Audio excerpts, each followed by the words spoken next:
ની જે નજર છે હિન્દુસ્તાન એરોનોટિક્સની તેજી પર છે। શેરમાં જે 4% મજબૂતી આપણને જોવા મળી અને આ તેજીની સાથે જ કંપનીનું માર્કેટ કેપ 2 લાખ કરોડને પાર પણ પહોંચતું જોવા મળ્યું।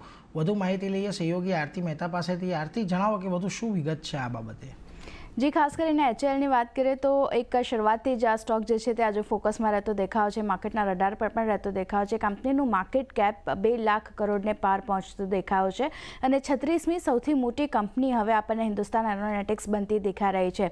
માર્કેટ કેપ જે છે તે અન્ય 17 નિફ્ટી કંપનીઓ કરતાં આપણને વધારે રહેતું દેખાયું છે અને એક વર્ષમાં વાત કરીએ તો 140%ના રિટર્ન્સ HALએ આપ્યા છે। ખાસ કરીને PM મોદીની જે તેજસ ઉડાન હતી ત્યારબાદ આપણને સ્ટોકમાં 34%ના રિટર્ન્સ મળતા દેખાયા છે, એટલે એક સારી તેજી જે છે તે સ્ટોક જે છે તે આપણને સતત બતાવતું દેખાઈ રહ્યું છે।